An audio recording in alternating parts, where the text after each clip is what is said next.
Afternoon student. सायन्सचा part फर्स्टचा lesson number 3 chemical reaction and equation हा लेसन चालू केला. मागच्या तासाला आपण balanced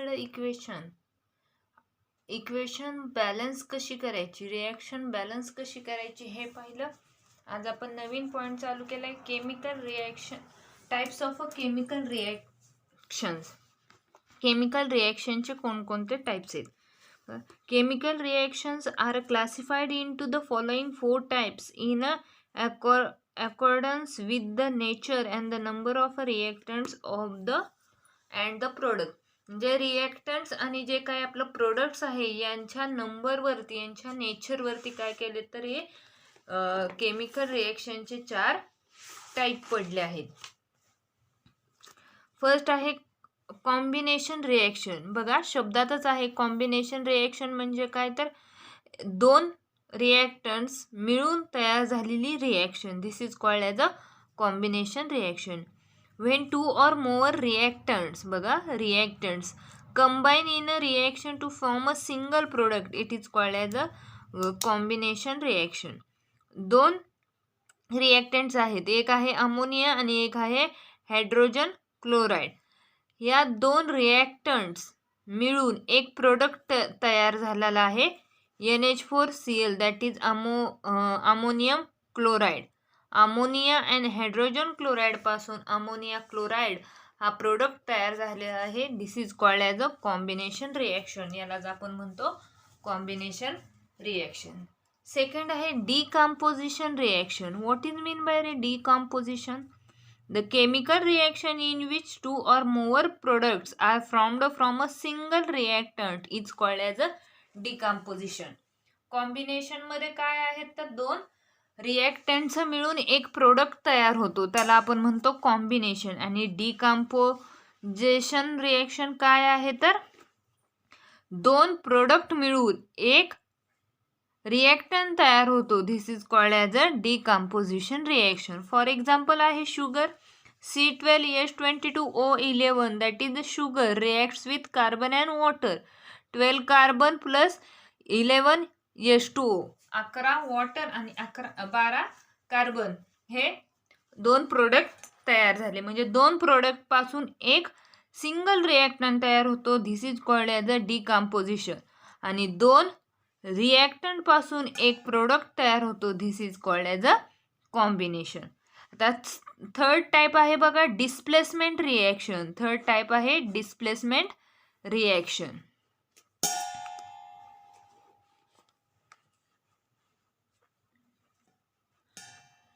The reaction in which the place of the ion of a less reactive element in a compound is taken by another more reactive element. बघा reaction in which place म्हणजे जागा of the आयनची जागा of a less reactive element, जो की कमी होणारा reactive element आहे, in a compound is taken अनादर मोर रिॲक्टिव्ह इलिमेंट. म्हणजे एक लेस झाला तर दुसरा मोर रिॲक्टिव्ह इलिमेंट इथं काय होतोय तर तयार होतोय. तर डिस्प्लेसमेंट रिॲक्शन काय आहे तर म्हणजे व्यवस्थापन किंवा त्याची जागा चेंज होणे. The reaction in which the place of the ion of a less reactive element in a compound is taken by another more reactive element by formation of its own ion is called as a displacement reaction. म्हणजे काय तर जागा change होती in less reactive element in a composition, म्हणजे less reactive agent change होते. For example बघा copper sulphate plus zinc into ZnSO4 plus Cu. हा तुमचा कॉपर आहे बघा आणि हा काय आहे तर Zn. रिप्लेसमेंट काय झाली प्रोडक्टमधली की जिथं CuSO4 आहे तिथं एक रिॲक्टंट दुसऱ्या रिॲक्टंट शेजारी चेंज केला आहे, that is ZnSO4 plus Cu. Copper sulphate plus zinc into काय बनले zinc sulphate plus copper, zinc sulphate plus copper. This is a third step that is displacement reaction. 4 आहे बघा double displacement reaction. Double displacement reaction म्हणजे दोन जागा change होतात. The reaction in which the ions of the reactants are exchanged to from a precipitate are called a double displacement reaction. बघा, silver nitride plus sodium chloride, silver nitride plus sodium chloride, त्यापासून react झालंय AgCl, silver chloride. हा Ag आणि हा काय घेतलाय Cl. To the reaction in which the ions in the reactants are exposure to from a precipitate, दोन reactant exchange झालेत आणि काय झालंय AgCl म्हणजे silver chloride and sodium nitride तयार झाले. This is called as a double displacement reaction. यालाच आपण म्हणतो डबल डिस्प्लेसमेंट रिॲक्शन. त्यानंतर सगळ्यात महत्त्वाचा पॉईंट आहे तो बघा, exothermic and endothermic process and reaction. Endothermic म्हणजे काय तर बाहेर आणि एक्झो म्हणजे काय तर आत. Heat from outside is absorbed during some physical changes there.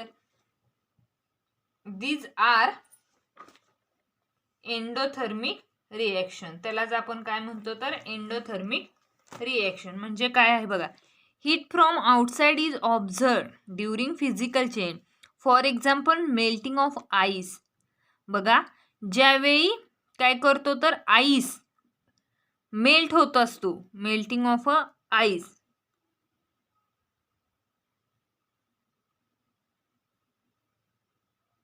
Heat from outside is absorb, बाहेरची उष्णता शोषून घेतं ड्युरिंग सम फिजिकल चेंज. ज्यावेळी मेल्टिंग ऑफ आईस होतं, बर्फ तयार होतो, त्यावेळी काय होत असतं तर आपण फ्रीजरला ठेवल्यानंतर आईस काय करतो, वॉटर जे असतं ते आईसमध्ये रूपांतर होतं. This is a physical change is called as a endothermic. Dissolution of a potassium nitrate in water, पाण्यामध्ये विरघळणारं potassium solution. This is the endothermic process. Second आहे exothermic process. Exothermic, when heat is given away during some physical change, there are exothermic formation of ice from water. आईसचं रूपांतर बर्फाचं रूपांतर पाण्यामध्ये होतं म्हणजे काय होतं, त्यातली हीट पूर्णपणे काय होती, निघून जाते. That is called as a exothermic process. बघा, calcium chloride plus heat, calcium chloride plus heat endothermic आहे. हीट काय करायची आपल्याला, काढून टाकायची. हीट काय होती एंडोथर्मिकमध्ये, निघून जाती. मग काय राहते, CaO म्हणजे calcium oxide plus CO2, that is a endothermic reaction. त्यालाच आपण काय म्हणतो तर endothermic reaction. This is the endothermic reaction. Second आहे बघा, calcium oxide plus water, it gives to calcium hydroxide plus heat, that is exothermic reaction. Exo म्हणजे आत घेणे, एंडो म्हणजे बाहेर सोडणे. हीट काय घेतो एंडोमध्ये, सोडून देतो, आणि एक्झोमध्ये आपण हीट घेत असतो. That is. पुढचा पॉइंट आहे बघा, rate of chemical reaction. Rate of chemical reaction. Cooking gas starts burning and ignition म्हणजे काय करतो, गॅस पेटवण्यासाठी आपण पटकन लायटर लावतो म्हणजे काय करतो, क्विक रिॲक्शन, पटकन एखादी रिॲक्शन करतो. Iron article undergoes rusting, that is a slow motion. Iron हे करतो, रस्टिंग करतो. ज्यावेळी आयर्न एखादा आयर्न गरम करत असतो त्यावेळी. Erosion of rocks take place to from a soil, धूप होती जशी, slow reaction. Alcohol is formed on a mixing yeast in a glucose solution under proper condition. This is the slow process. म्हणजे हे काय आहे तर rate of a chemical reaction. Chemical रिॲक्शनचे वेगवेगळे रेट्स आहेत. म्हणजे एखादी स्लो रिॲक्शन होती, एखादी क्विकली होती. White precipitate is formed on adding dilute sulphuric acid to barium chloride solution. एखादं व्हाईट प्रेसिपिटेड आहे ते काय केलं, adding dilute sulphuric acid, sulphuric ॲसिडमध्ये ॲड केलं आणि त्याला बेरियम क्लोराईड सोल्युशनमध्ये कन्वर्ट केलं तर ती कशी होती, quick. It can be seen from the above examples that some reactions are completed in a short time. म्हणजे ही जी सगळी एक्झाम्पल आहे ती काय होतात, शॉर्ट टाइममध्ये, कमी वेळामध्ये पूर्ण होतात. That is occur rapidly while some other require long time for a completion. That is our occur slowly. It means that the rate of different reaction is different. यावरून आपल्याला एवढंच लक्षात ठेवायचं आहे की प्रत्येक रिॲक्शनचं रेट केमिकल इक्वेशन्स किंवा केमिकल रिॲक्शन्स ह्या कशा आहेत तर डिफरंट्स आहेत. त्यानंतर बघा पुढचा पॉईंट आहे factors affecting the rate of a chemical reaction. आता फॅक्टर अफेक्टिंग म्हणजे काय आहेत तर केमिकल रिॲक्शनचे काही फॅक्टर्स आहेत. ते कोणकोणते आहेत तर पहिला आहे बघा नेचर ऑफ द रिॲक्टन्स. पहिला आहे नेचर ऑफ रिॲक्टन्स. त्यामध्ये हा इम्पॉर्टंट प्रश्न आहे, तुम्हाला 5 मार्काला शॉर्ट नोट यावर विचारली जाऊ शकते. The nature of the metal plays a very important role in affecting the rate of a chemical energy. काय होतं बघा तर rate of a metal plays, metal आहे जे तुमचं ते काय होतं प्लेज होतं. The reaction of some metal take place a faster as a compare to other metal. मग काही अशी मेटल्स की जे फास्ट आहेत इन अदर मेटल्स, काही मेटल्सच्या पासून. For example aluminium is a more reactive than a zinc. बघा इथं दिलंय on reaction of both aluminium and zinc with dilute hydrochloric acid H2 gas is a liberated and water soluble salt of these metals are formed. बघा Zn आहे तुमचं zinc plus काय आहे 2HCl म्हणजे hydrochloric सोल्युशनमध्ये आहे, त्यापासून काय मिळाले तर Zn zinc chloride plus hydrogen मिळाले. आणि सेकंड आहे ॲल्युमिनियम आहे प्लस 6HCl घेतले इज इक्वल टू 2AlCl म्हणजे aluminium chloride plus 3H2 3 hydrogen. म्हणजे ॲल्युमिनियम काय आहे तर झिंकपेक्षा ग्रेट आहे. म्हणजेच काय the reaction of aluminium metal take place faster as compare to zinc metal. Zinc आणि ॲल्युमिनियममध्ये कम्पॅरिझन केलं तर ॲल्युमिनियमचं जे रिॲक्शन आहे किंवा मेटल आहे हे काय आहे तर फास्टर आहे. The nature of metal is responsible for their differences. Aluminium is a more reactive than zinc. मग तुम्हाला सायंटिफिक रिझन सुद्धा विचारू शकतात. Aluminium is a more reactive than zinc का आहे तर त्यात का आहे ते हायड्रोक्लोरिक सोल्युशनमध्ये ॲड केल्यानंतर त्याचं मेटल फॉर्म हे कसं होतं सॉल्युबल सॉल्टमध्ये, त्याचे गॅस इज लिबरेटेड होतात. Water soluble salt of these metals are from. Therefore, the rate of reaction of aluminium with a hydrochloric acid is higher than that of zinc. झिंकपेक्षा ॲल्युमिनियममध्ये हायड्रोक्लोरिक ॲसिडचं प्रमाण काय आहे जास्त. Nature or the reactivity of reaction influences the rate of chemical reaction. यामुळे ते काय आहे तर ॲल्युमिनियमपेक्षा झिंक मेटल हे काय आहे, झिंकपेक्षा ॲल्युमिनियम मेटल हे मोर रिॲक्टिव्ह आहे. बघा सेकंड पॉईंट आहे size of the particles of reactants. Size of particles of reactants त्यामध्ये काय आहे तर बघा the rate of reaction depends upon the size of a particle of the reactant taking part in the reaction. Smaller the size of a reacting particles higher is the rate of reaction. म्हणजे काय आहे तर बघा आपल्याला काय सांगितले त्यांनी CO2 effervescence is formed slowly with the pieces of a Shahabad tile while at a faster speed with the powder. म्हणजे त्यांनी एक प्रोसिजर करायला लावली, त्या प्रोसिजरवरून त्यांनी त्याची साईज एक्सप्लेन केली. म्हणजे काय 2 base tubes balance measuring cylinder pieces of Shahabadi tile powder of Shahabadi tile आणि dilute HCl. Take pieces and power of a Shahabadi tile is equal weight in 2 test tube. 2 test ट्यूबमध्ये शहाबादी स्टाईलची काय घ्यायची पावडर घ्यायची ॲट 10 ml डायल्यूट HCl, दोन्हीमध्ये काय करायचं आहे, 10 ml डायल्यूट HCl घालायचं आहे. Observe whether effervescence of CO2 is formed at a faster or lower speed. मग त्यामधून येणारा जो CO2 आहे, कार्बन आहे, तो फास्ट आहे की स्लो आहे. You must have found in the above activity that the CO2 effervescence is formed slowly with the pieces of Shahabadi tile while at a faster speed with the powder. शहाबादी स्टाईलपेक्षा शहाबादी पावडरमधून carbon CO2चं प्रमाण हे काय आहे तर जास्त आहे. The above observations indicates that the rate of reaction depends upon the size of the particles of the reacting. म्हणजेच काय आहे इथं, size of the particle of रिॲक्टंटच्या पार्टिकलवरून त्याची आपण साईज काढत असतो.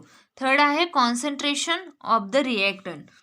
बघा, concentrated acid reacts faster than dilute acid. Concentrated acid हे डायल्यूट ॲसिडपेक्षा फास्ट आहे. Which means that rate of reaction is a proportional to the concentration of a reactants. म्हणजे काय आहे इथं तर रेट ऑफ रिॲक्शन हे प्रोपोर्शनल आहे इन अ कॉन्सन्ट्रेशन रिॲक्शनपासून. बघा, dilute HCl react slowly with calcium chloride and thereby CaCO3 disappear slowly and CO2 also liberate also.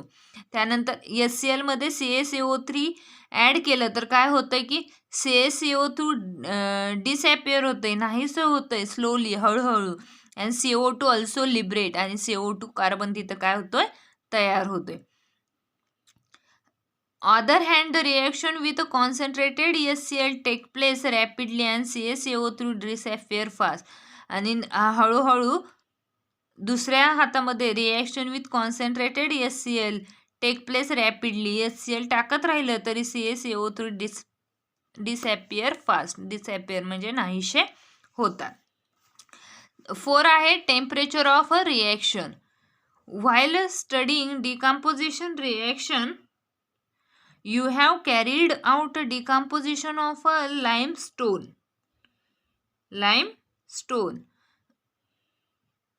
In this activity, the lime water does not turn milky before heating the limestone.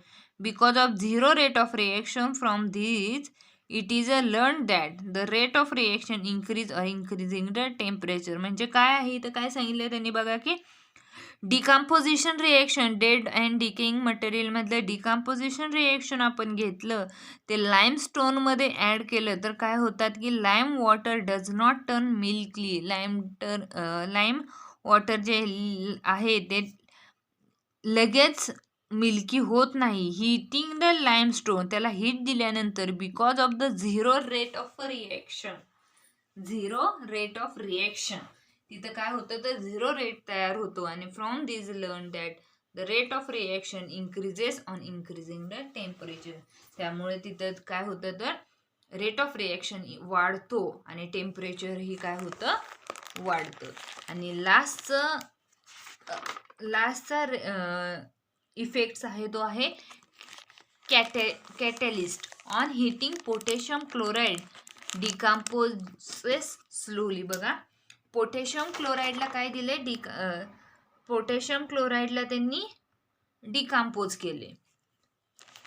The substances in whose presence of rate of a chemical reaction changes without causing any chemical change to it is called as a catalyst. म्हणजे काय बघा, तुम्हाला potassium क्लोराईडची reaction दिली, तिला heat केलंय, त्यापासून तुम्हाला मिळेल 2KCl + 3O2. Rate of above reaction neither increase by reducing the particle size. काय झालंय, पार्टिकल साईज काय झाली, रिड्यूस झाली, कमी झाली. Nor bye increasing the reaction temperature, पण त्याचं जे टेम्परेचर आहे ते काय झालं, इन्क्रीज झाले, वाढले. हावेवर KClO3 म्हणजे potassium chloride decomposes rapidly in presence of a manganese dioxide. ते काय होते, रॅपिडली डिकम्पोज होते. कशामध्ये, मॅग्नेज ऑक्साईडमध्ये. टू लिबरेट O2, आणि त्यापासून O2 गॅस तयार होतोय. No chemical change take place in MnO2 in this reaction. यामध्ये जी तुमची मॅग्नेज डायऑक्साईड यामध्ये कोणताही बदल होत नाही. This is the factors of affecting the rate of a chemical reaction. हे पॉइंट्स लिहून घ्या. यामध्ये मी ज्या काही एक्सप्लेनेशन सांगितलं तेही लिहून घ्या. जे आपण आज शिकलो टाइप्स ऑफ केमिकल रिॲक्शन, त्यामध्ये कॉम्बिनेशन रिॲक्शन कोणत्या, डिकम्पोजिशन रिॲक्शन, डिस्प्लेसमेंट रिॲक्शन आणि डबल डिस्प्लेसमेंट. त्यानंतर एंडोथर्मिक, एक्झोथर्मिक, नंतर रेट ऑफ केमिकल रिॲक्शन, नंतर factors affecting the rate of a chemical reaction. हे सगळे पॉईंट व्यवस्थित लिहून घेणार आहात. राहिलेला जे ऑक्सिडेशन अँड रिडक्शन हा पॉईंट आहे तो आपण पुढच्या तासाला पाहूया. थँक्यू.